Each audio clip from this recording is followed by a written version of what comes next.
Talk Radio. You're in to all things music. We're really happy to be alive. Just being alive at this time and, knowing that we're just not going to watch. We're not going to stay back or stand back. We're going to be a part of something special here in this world while we're alive.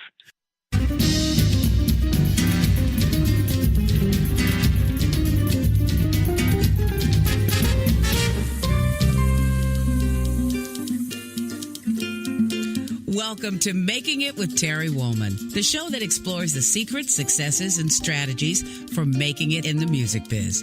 And now, here's your host, Terry Woolman.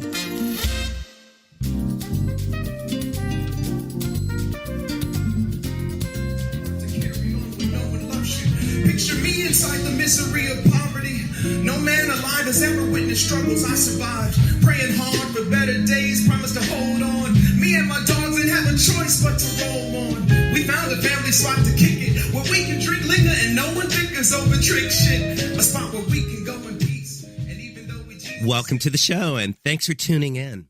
I want to say a quick thank you to my guest on last week's episode, singer-actress Yvette Caisson. If you didn't get to hear it, you can listen to all of our episodes at entertalkradio.com/makingit or download our app and take us with you.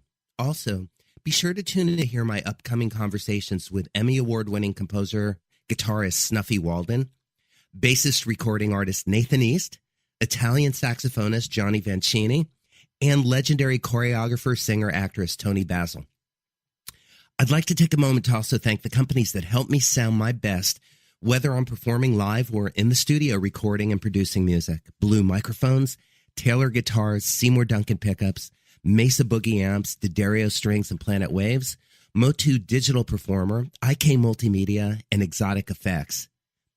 So often I get asked questions about the creative process, so I created this show to focus on what it takes to have a lasting career in the ever-changing landscape of the music business. You're really in for a treat, as I've invited my friends, some of the best and brightest in music, to share their stories on how they have influenced the music that has shaped our lives. I guarantee you're going to love it, so let's get started. My guest today is actor-singer Donald Webber Jr. Donald Webber Jr. is an actor known for The Wiz Live in 2015, Ted White-Knockelby Pursues the American Dream, 2008, Buckeye in 2015. He currently plays the lead role of Alexander Hamilton in the Broadway hit show Hamilton. Please welcome my guest today, Donald Webber Jr. Welcome, Donald. Hey. Hey. So happy to be here, man. I'm happy to be with you also. I know it'd be more fun in person, but you're in New York. I'm back in LA in my studio, but since we already know each other, it kind of feels like we're in the room together. Sure does, and I like man. That. Yeah. So let me start by saying that is the shortest intro that I've read of any of the guests that I've had, and I find it really kind of refreshing because I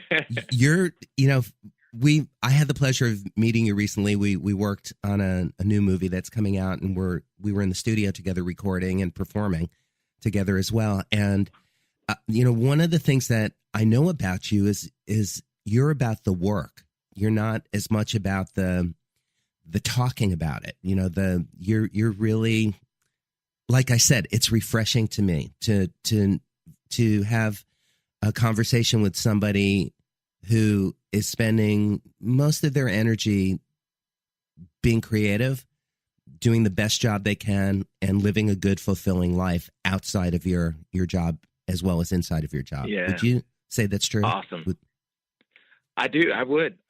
And that's really cool. It actually makes me think about something that I remember being told when I was little. It was like one of the first things I remembered, like trying to memorize. One of my teachers when I was in middle school would always say there's 3 types of people. And I'm probably going to mess this up now because I might be a little nervous. But there's 3 types of people. Those that make things happen, those that watch things happen, and those that wonder what happened. And I've always wanted to make sure I was never a person that was wondering what happened or a person that was just sitting back and watching things happen. I wanted to be that first one. I wanted to be one of the people that made things happen. And, thinking about it now, there's kind of that, I don't know, I guess that cyclical thing that happens where you just kind of go, it's time. Let's do something. Let's do it. Right. And I've been lucky enough to not only, just try and just go for it, but I've been allowed to be a part of certain projects, like you mentioned, the Wiz Live, Hamilton currently, where, the folks in charge say, all right, Donald, let's see what you got. And then I get to go, turn. All right, let's go, Yes, right. Well, let's talk about Hamilton. That's the obvious. And then we'll get back into your childhood and your family and what led you to that. But let's talk about the play that you're in right now and how it came to be that you went from being a swing in the show and learning multiple parts to becoming the lead. What's that like? Is it surreal for you or both? Does it make complete sense and also feel kind of like a dream? Well, I'll tell you what, I pinch myself just about every day. I mean, and I have to clear up something. I'm actually not the lead currently. Right. Currently, that's Javier Munoz. And he started off as the alternate to Lin-Manuel Miranda when the show opened on Broadway. And so I actually was, here, I'll give you kind of the origin story of Hamilton for me. I saw the show, and I saw it at the Public Theater, which is off Broadway here in New York City. And it's a very famous off-Broadway theater. And so anyway, I went to go see it because I had friends in it, lots of friends. I had Leslie Odom Jr., Chris Jackson. I mean, the list goes on and on. I'll miss a few Ephraim Sykes, Sasha Hutchins. Anyway, the whole point is friends were in it, and I was so excited to just go see my friends in this show, this new Lin-Manuel show called Hamilton. I had known about In the Heights, which Lin wrote, and I was a big fan of the show. So I was just excited to see what was new. Yeah, oh yeah.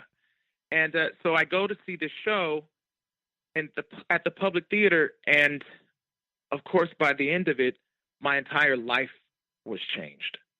I mean, and I know I'm not alone, but I sat in that theater, and all I wanted to do was be in the show.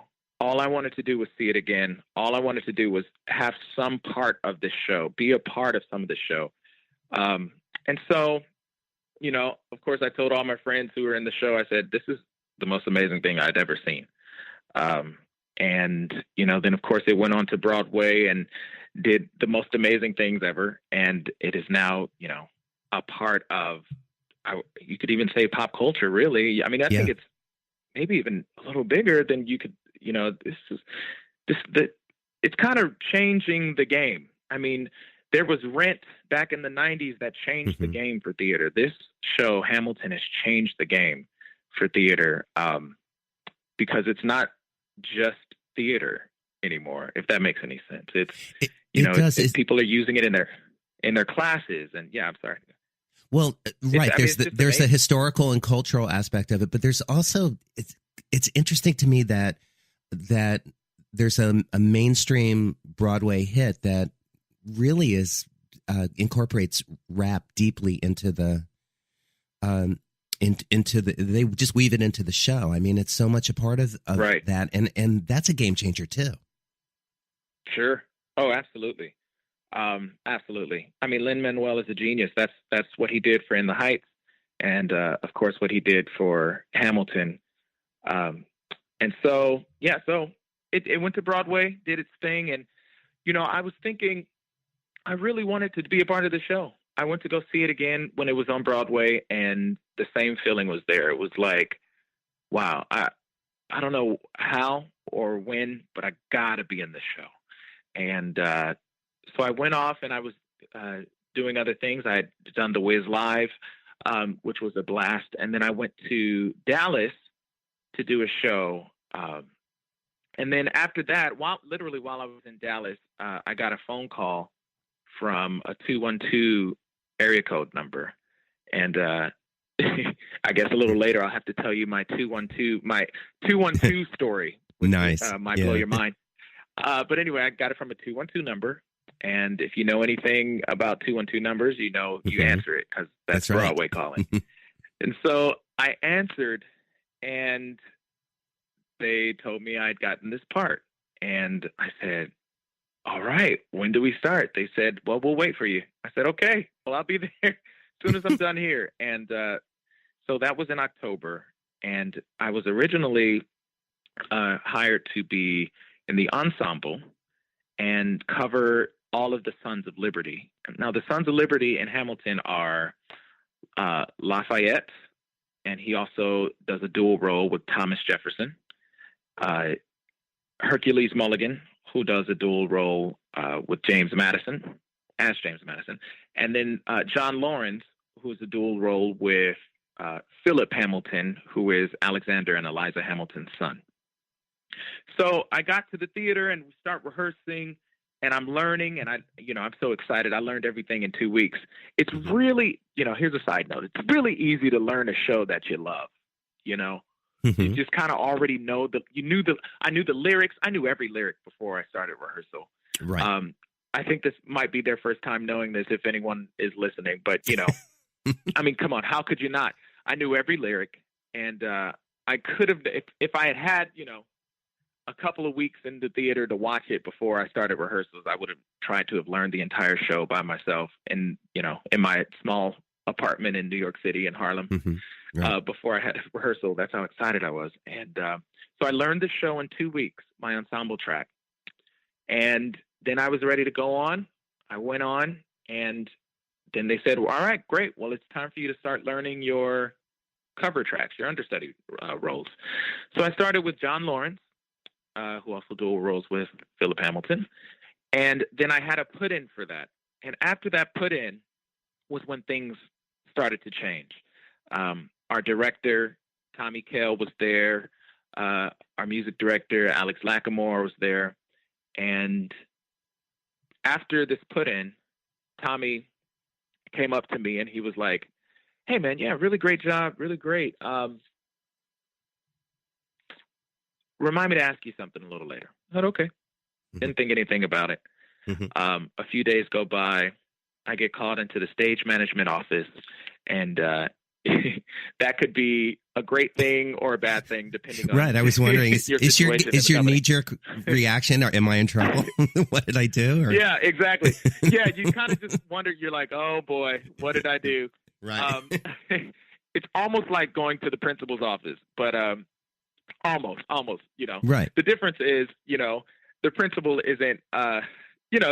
These are all folks who are your bosses, and right. But they're, because it's theater and because it's this show in particular, it's all surrounded with love, And so I felt comfortable going there, and so I got there, and our stage manager, she said it pretty plainly. She said, "Hey, how do you feel about covering Hamilton?" And I said, "Are you kidding?" Right. And she said, "No, I'm not kidding at all. We love you. We think you're wonderful. And we think you'd be ready." And I said, well, absolutely. So she said, well, you have to give up one of your other covers. I said, throw it, right. Throw it away. Whatever right. You got to do. I can't wait. And then I got a chance to talk to Tommy. So, to see me later. I said, hey, Tommy, thanks so much, man. I can't wait to dive into this role. I can't wait. And he looks at me and he goes, yeah, you're ready. And that was all he said. And that's beautiful. That's those two words, man. That was, I took that with me in every single rehearsal. That's powerful. Yeah. Yeah. So then I started rehearsing for Hamilton pretty immediately. And 3.5 weeks later, I had my put in for Alexander Hamilton. And a couple days after that, I had my first show as Alexander Hamilton. And I had a show every week. I had a show every Sunday. I was essentially one of the alternates for the role. And then, as time went on, our fearless leader, who had taken a leave, had come back. And then I continued on as the alternate. And that's currently what I'm doing. And, he's fantastic. Javier is so fantastic that he is able to do other projects. He's like currently filming what will be an extremely successful television series. You heard it here first, folks. I can't tell you what it is. I'm going to allow him to announce all of that. But because of that, I've had the opportunity to kind of fill in his shoes for some time, splitting full weeks, sometimes going on for an entire week. And it's really, really been a blessing. So what's a typical workday like for you right now, being in a major play? Yep. So normally, let's say it's a Tuesday. Tuesdays are our first day back. Mondays we have off. Tuesday, you wake up and, you do whatever it is you need to get done. Laundry, eat. My wife and I walk our dog. Every now and again, she'll get to go to the dog park. We have a French bulldog. Her name is Ella French Gerald, because of course it is. But anyway, we do all the family stuff, and then, you have to get to the theater by 6:00 for a 7:00 show, because we have a little thing called Constitutional Convention. The Constitutional Convention is when the entire cast, the onstage cast, ensembles, principals, swings, we all get together and we kind of just, talk for 30 minutes about notes of the week. And then we get that out of the way. And then we are at half hour. You get dressed, you do the show, and you go home. So that's an easy day. A day like Wednesday, where you have two shows, you're waking up pretty early, if you wanted to work out, do your family things, maybe catch up on some TV, whatever it is, you're up early, warming up, stretching, rolling out all of these muscles, and then you want to get to the theater by 1:00, 1:30 for a 2:00 show. Now, if I'm on as Alexander Hamilton, I have to get there a little earlier because I have a wig that I'm in, and so on and so forth. And so, Donald, we're heading into our first break, so I'm gonna hold that the rest of that story. When we come back, I want to talk about how you find balance in making sure you get to the gym and have time for your wife and Ella and dog walks and stretching and vocalizing and everything else that you're doing. So we will be right back with wigs with Donald Weber Jr. Stick around.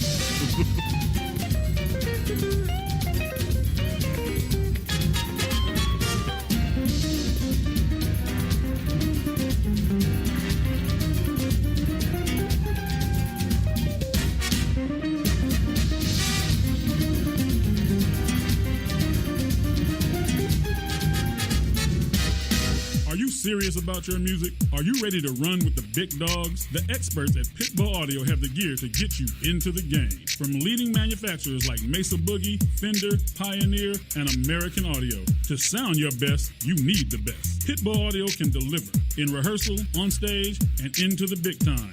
Dropping beats, shredding guitar, or making the crowd roar. Whatever you dream, Pitbull Audio can help make it happen. We are Pitbull Audio. We want you to play it loud. PitbullAudio.com. You know what's all around you every waking moment of your life? Marketing. You're choking on it. I'm Scott Robertson, and when it comes to strategic PR, branding, and marketing, I've seen it all. And actually, I'm still seeing it because bad marketing never sleeps.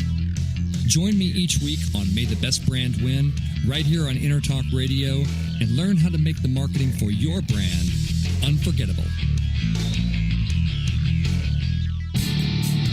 Hi, I'm Tim Dolbear, the host of Sound Experience on Intertalk Radio.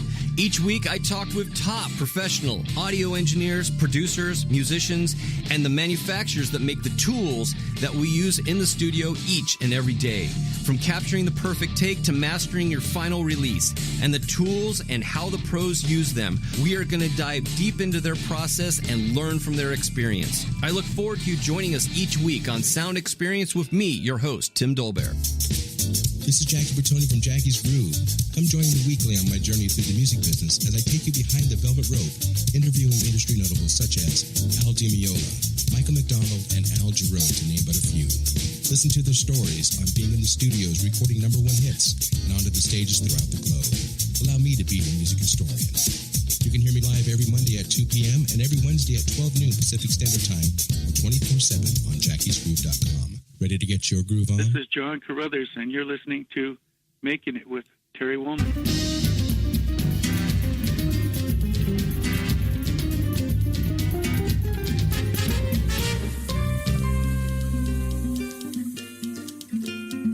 Welcome to Making It with Terry Woolman, the show that explores the secrets, successes, and strategies for making it in the music biz. And now, here's your host, Terry Woolman.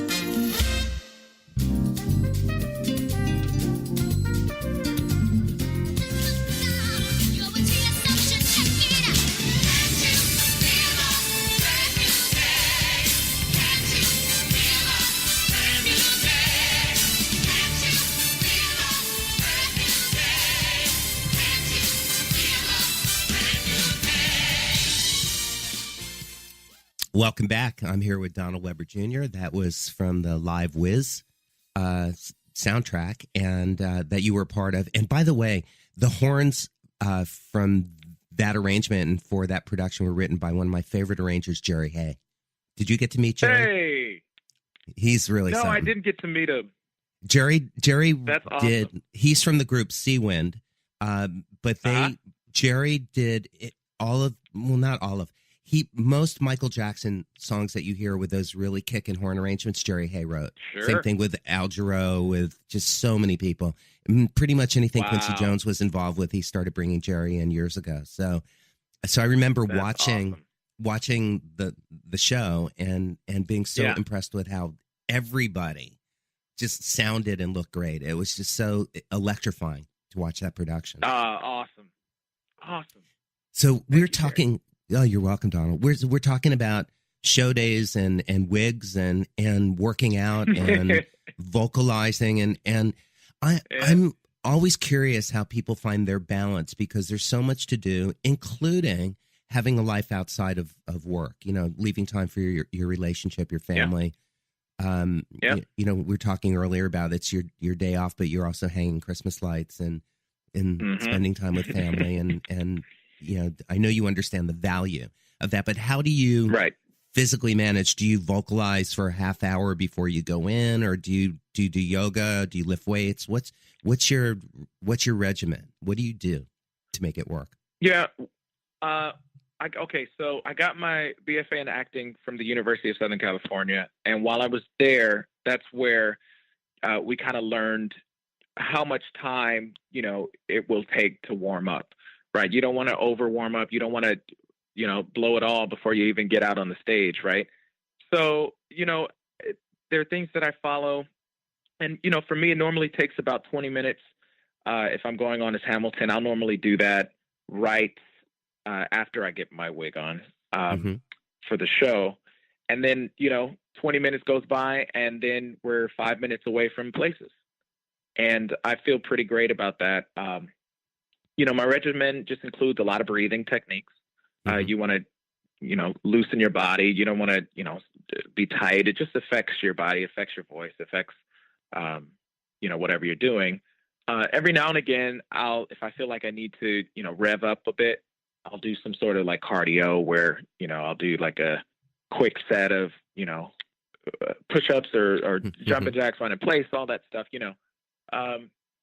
But most of it is just trying to focus and trying to, you know, maybe pinpoint something across the way from where you're standing, and just really zero in on that and really try and see, you know, it's not just a dot on the wall. You know, so some people, this might sound crazy, but it's not just a dot on the wall. It's a dot that was placed there.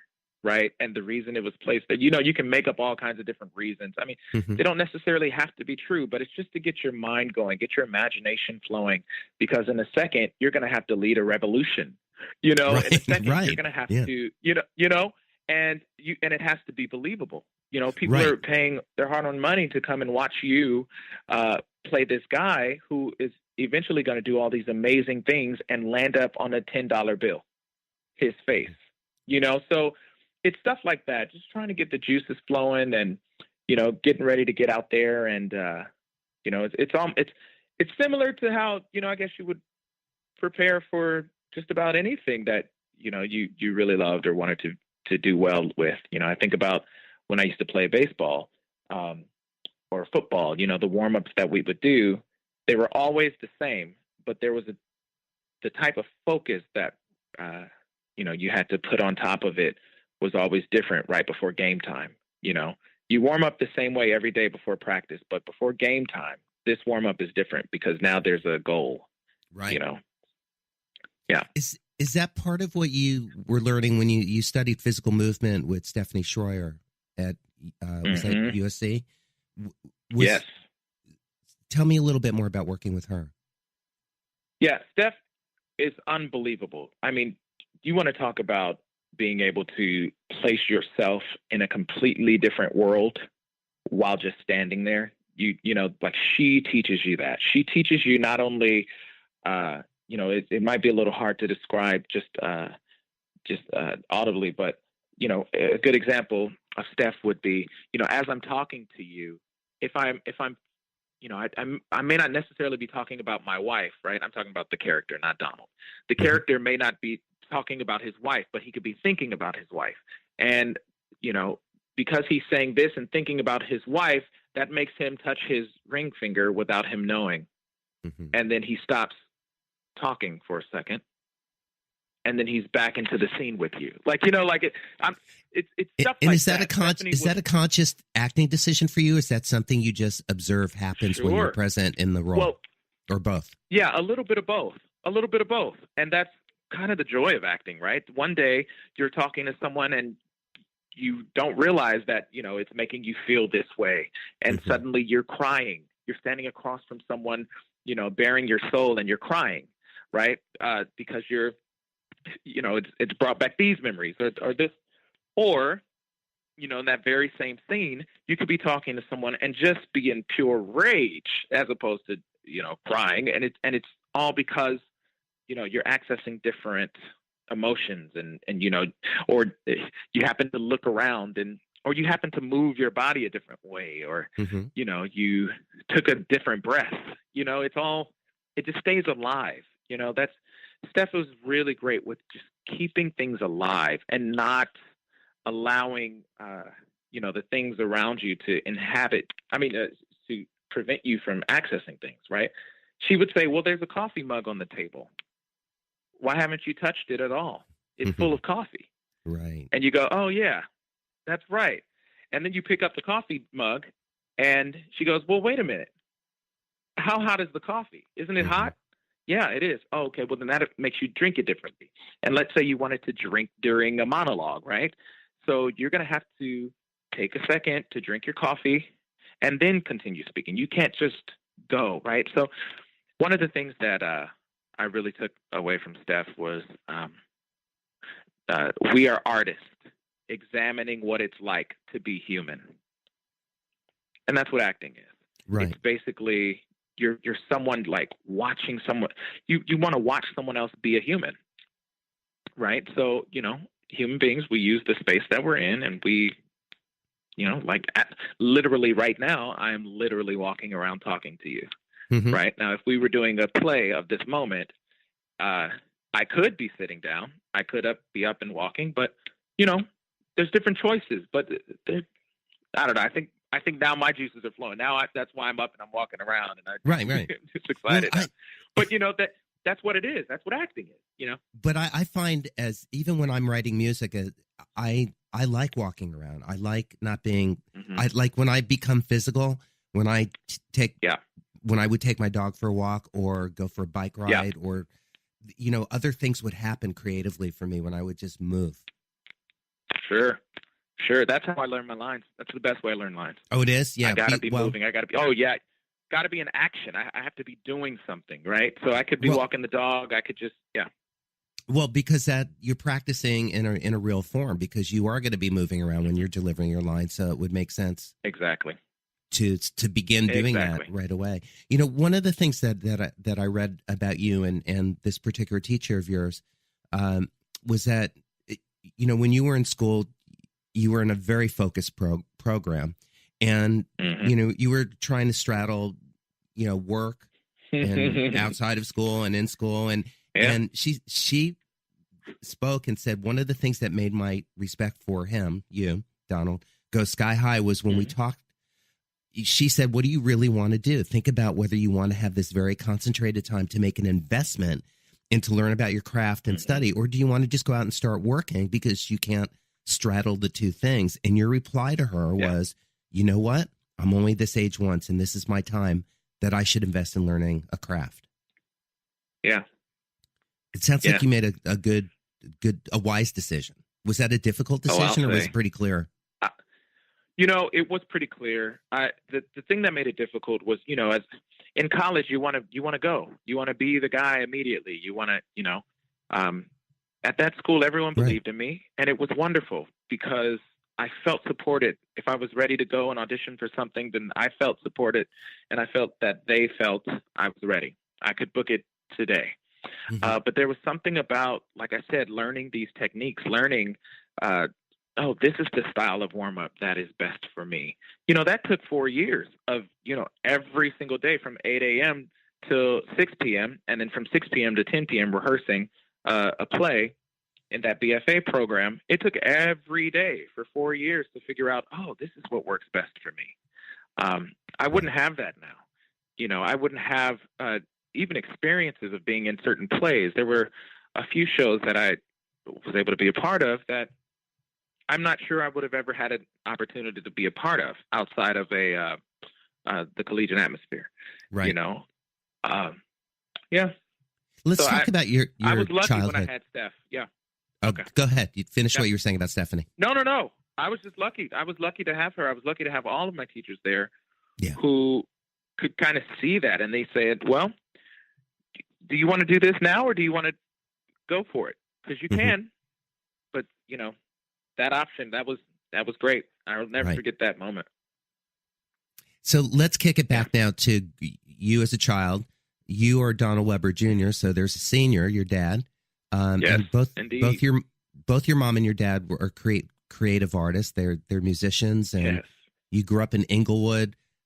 Take us back. Yes. What was your childhood like? Oh man, lots of singing, lots of music.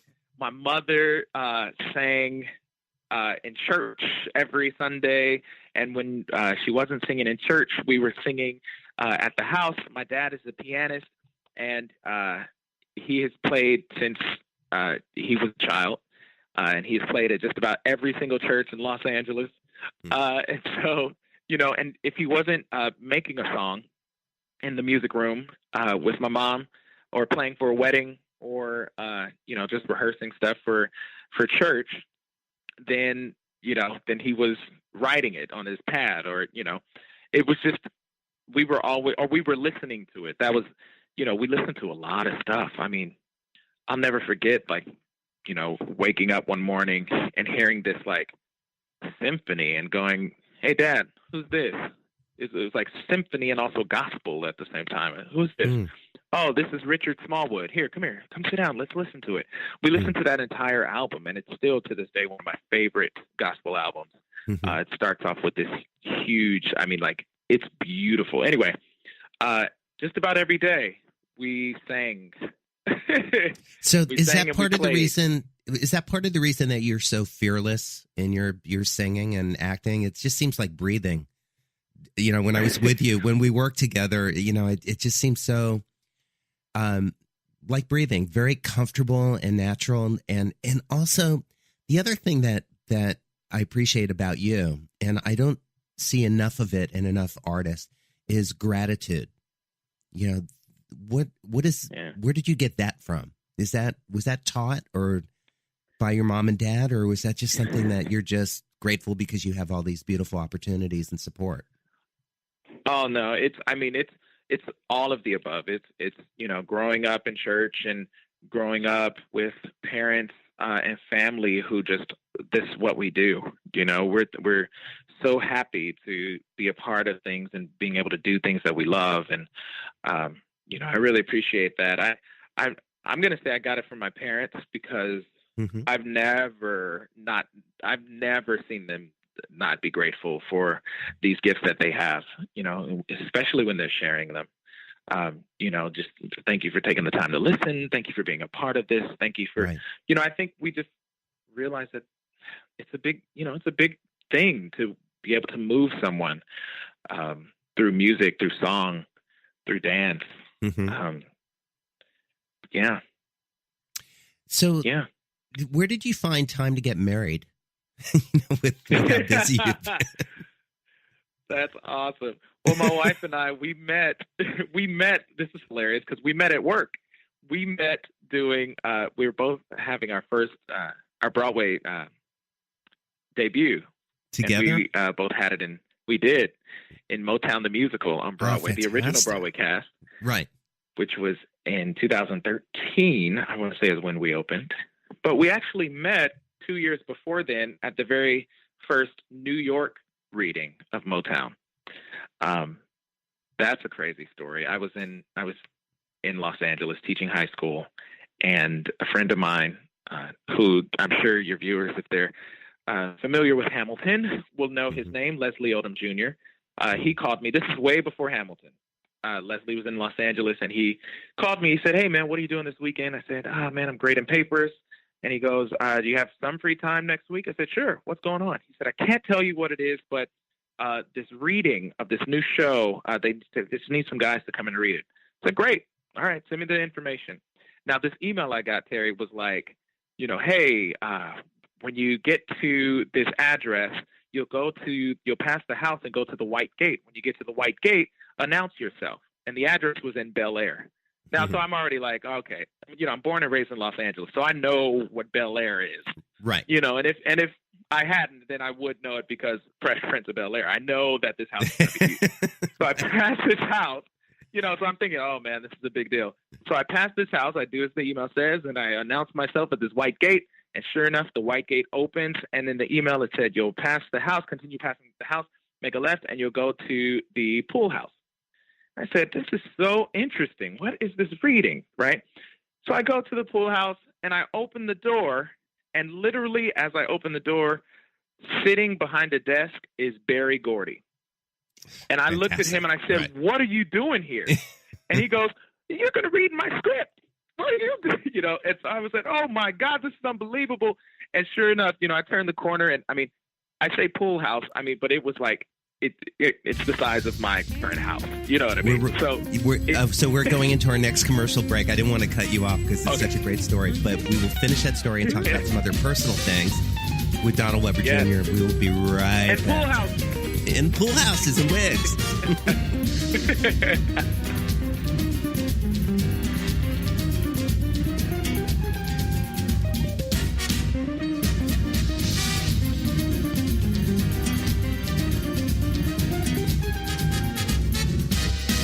Composer Adam Berry, and you're listening to Making It with Terry Wolf. Hi, this is Tim Dole, host of Sound Experience here on Intertalk Radio. And Source Connect by Source Element is the essential tool that we use to link between my studio in Austin, Texas, and the WS radio station in San Diego. Now, with Source Connect, not only can we communicate in real time and with HD audio, but it's synced up and is of a high enough quality that I can use it for real-time ADR work, remote recording, and overdubbing, and it even allows me to remotely control a DAW. Source Connect by Source Element. Affordable, high-quality audio and video connection over the internet for all of your production needs. You know what's all around you every waking moment of your life?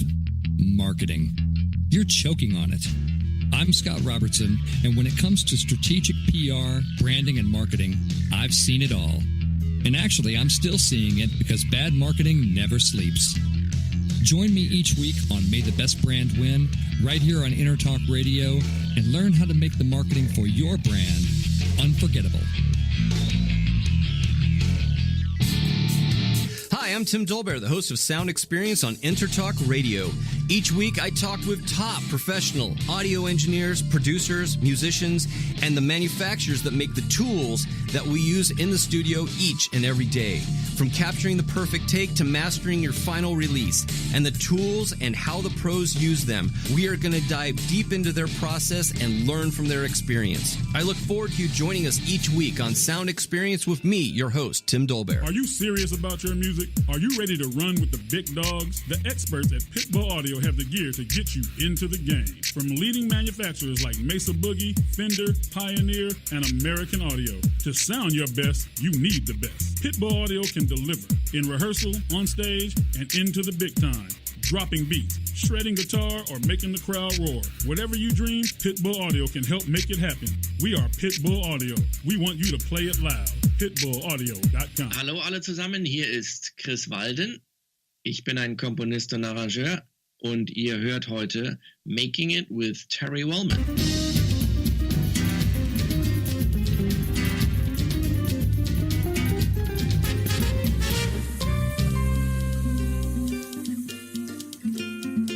Welcome to Making It with Terry Woolman, the show that explores the secrets, successes, and strategies for making it in the music biz. And now, here's your host, Terry Woolman.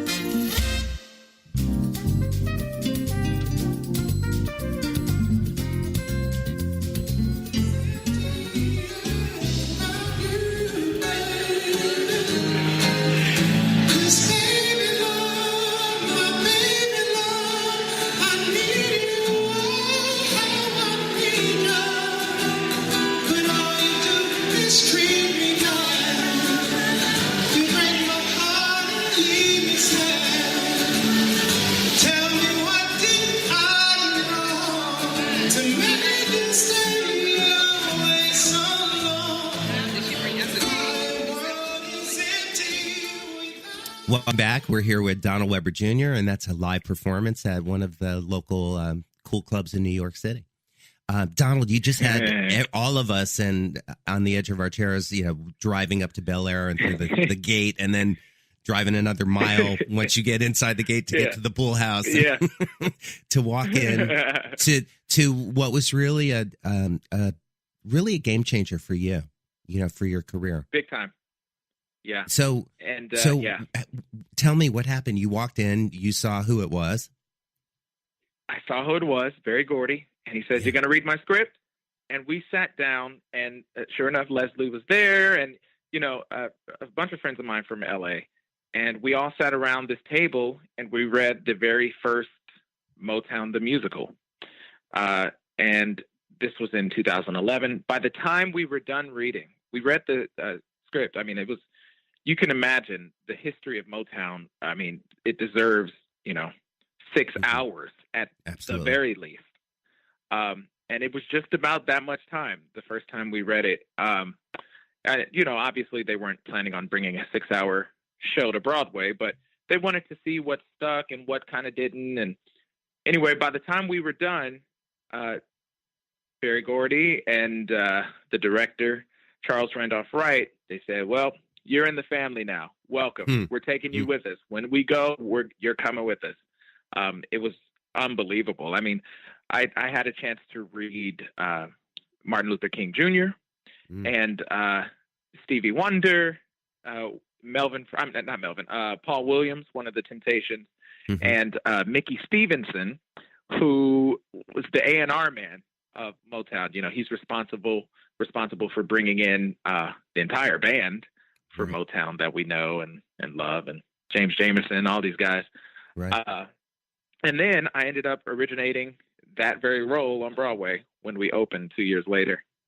But yeah, I met Rebecca. We met for the first reading in New York, which was a few months after that Los Angeles reading. And we became best friends. And sure enough, as the show opened in 2013, we started dating, and then I did it. I asked her to marry me on the very stage that we got our Broadway debut in, and we've been married for going on 2 years now. That's fantastic. And Rebecca is Rebecca Covington, who is also an extremely talented actor as well. Absolutely. absolutely. She just finished a run in Beautiful, the Carole King musical, which was on the road. She played one of the Shirelles, and anyway, she's fantastic. And YouTube her, that voice, my goodness. Yeah, I will do that as soon as we finish this conversation. Absolutely, exactly. You and I, both of our significant others, we're in relationships with performers, and so there's time that's spent apart where either one of us are on the road and touring, and for me, I kind of find that it brings more to the relationship, that we never take it for granted. Do you find it a challenge, or do you look at it with the same sort of open-eyed thrill or wonder that I have? Well, I think it's just the same as you. I mean, the way I see it is, the way we chose to look at it was, well, hey, we'll get to travel the world on someone else's dime for a little bit. Yes. And hey, the show is sending you to Chicago. Great. I can't wait to visit Chicago. So, we'd go and we'd make a time of Chicago, and then, we'd get to go to Florida during the winter months. And, it's, all the while both still getting to do what we love. Right. Which is both be in different shows at different times. And, we're looking forward to being able to be in the same show again, which may be happening sooner rather than later, which is a nice little teaser. But yeah, so for us, it was just always a really good time to be able to spend time at, Chicago's most famous restaurant, or Columbus, Ohio's most famous restaurant, or or here at home. Melanie and I do the same thing. We make sure to visit each other. If anybody's going to be gone for a while, we plan our trips, and not just trips, our adventures. That like you said, we get to have these adventures and travel the world on somebody else's dime is pretty remarkable. Exactly. Hey, Donald, let's talk about community. I know that you work with the Alzheimer's Association and an organization called RAINN, RAINN, which is Rape, Abuse, and Incest National Network. Why those two organizations, and any other organizations that you're involved with, and what is your involvement? Yeah, not too long ago, Rebecca and I both decided that we wanted to involve ourselves in charities and communities. And as we were kind of just exploring the different things that we could be a part of, we are very heavily involved in Broadway Cares Equity Fights AIDS, which is, as the name states, is a Broadway organization. And then we were like, let's expand. Let's see what else we can do. My grandmother had Alzheimer's, and my father's mother. And Rebecca has family members who have also had Alzheimer's. And we just thought, let's do something. Let's put money into it. Let's put money into the research for this. This was something that was kind of, neither one of us were old enough really to understand just what was happening, but we both knew that something was different for me, my grandmother, and it was different enough to where, we wanted to know more about it, and we wanted our families to be able to know more about it. And the best thing that we could do was to, contribute our time, some of our money, our efforts to the Alzheimer's Association. So we did the big time walk when I was doing my show in Dallas, and we were able to do that with my parents flew up to Dallas and we walked it. Nice. And that was pretty fun. And, we'd never really done anything like that.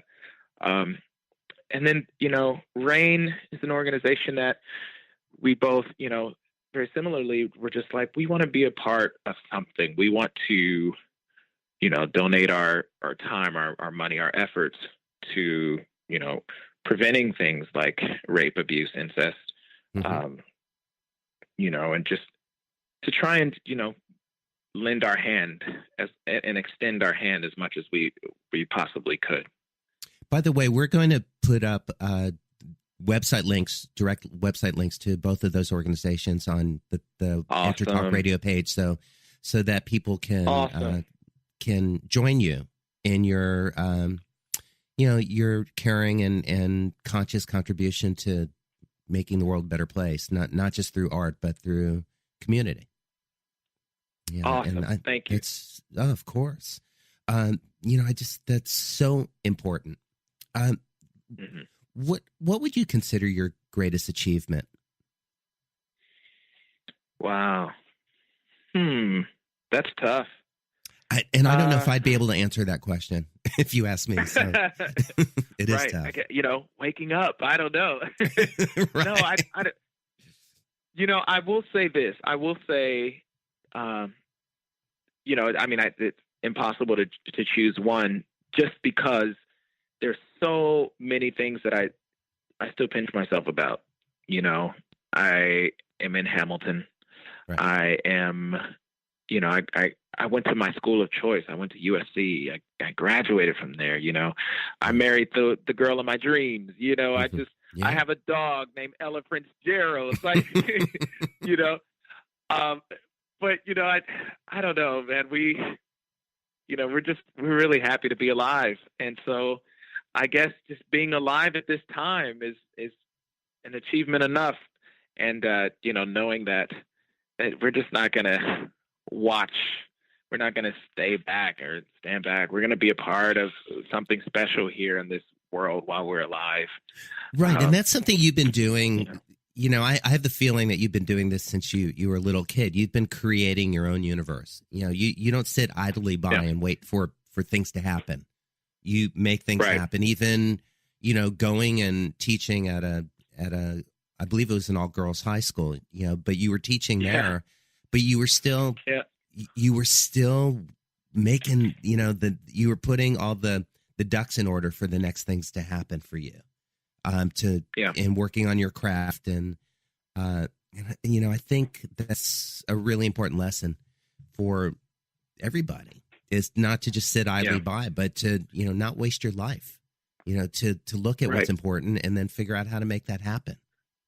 We have about 5 minutes left in the show, and I've got a closing question that I ask all of my guests. And that question is, at this point of your life, Donald, with everything that you know to be true, what would you tell your younger self? That's wonderful. I would tell my younger self, you're enough. You're always enough.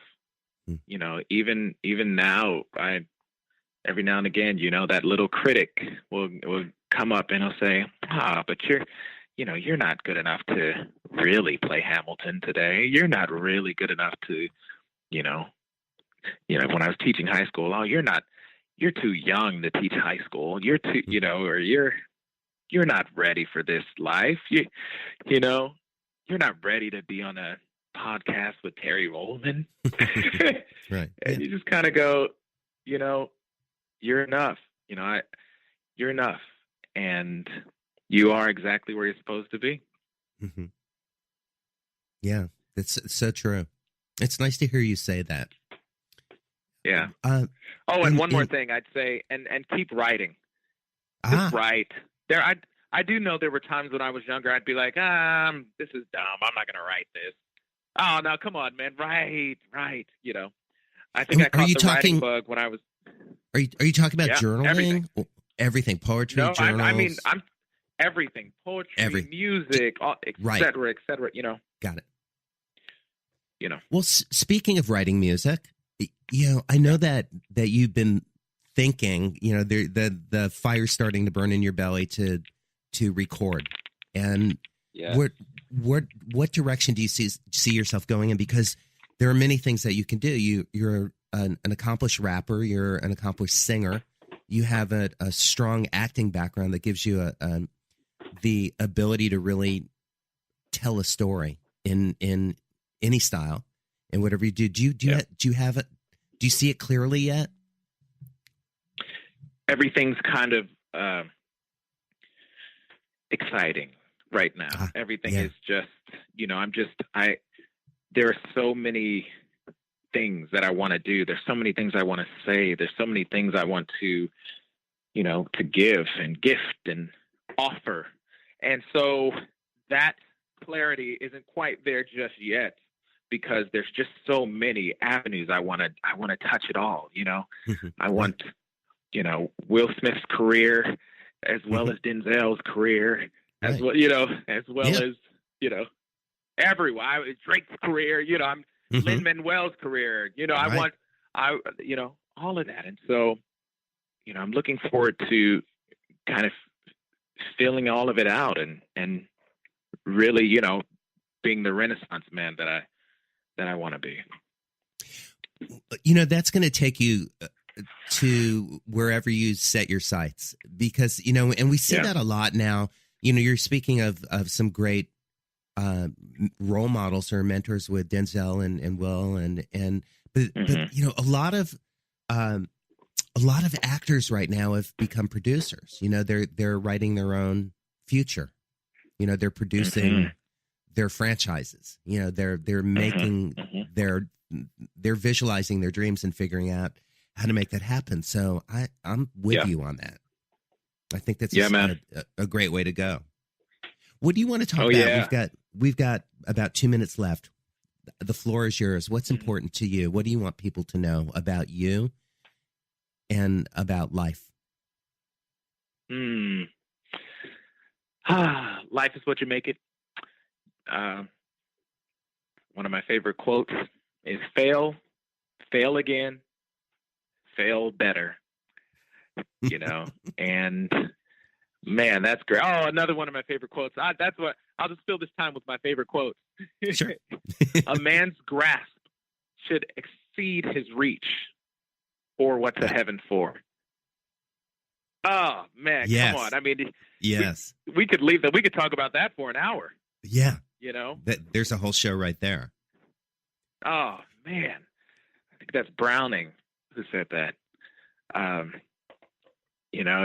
It's what a time to be alive, right? Where there's so many really vocal folks right now, so many really, and I mean politically, artistically, all kinds of things, right? Yeah. So you can find your place, you can be a part of it, you can offer your talent to this world, because we need you. We need you. We need your voice right now. We need your writing right now. We need to be able to see what you can bring to this world by just extending your grasp, Just go Amen. A little further, because absolutely we need you right now, Yeah. Well, thank you for spending the hour with me. I really appreciate it. And I want everybody, at some point, Donald will have a website, but so far so good. It's not really needed. But you can find him on Facebook and Twitter, and Instagram, and we will put those links up as well. So it's been such a pleasure. Everybody go see Hamilton and keep your ears out, because there's some great music that's coming your way with Donald Webber Jr. and more acting and great things to come. Thank you so much, Donald. Hey, thanks, Terry. Thanks, My pleasure. Thanks, everybody. We'll see you next week.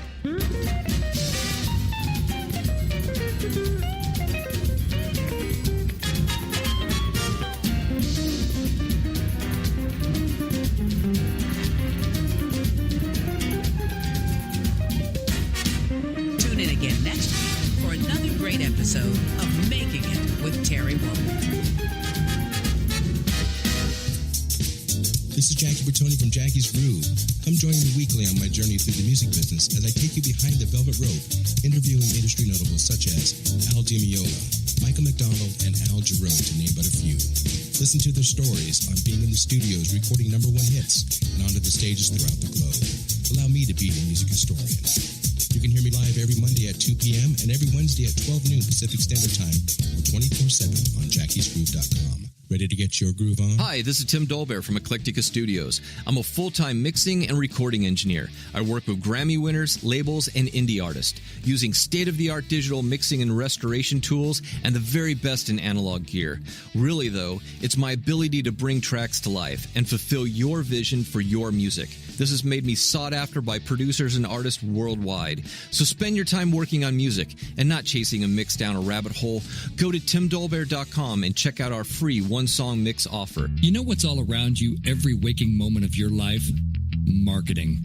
You're choking on it. I'm Scott Robertson, and when it comes to strategic PR, branding, and marketing, I've seen it all.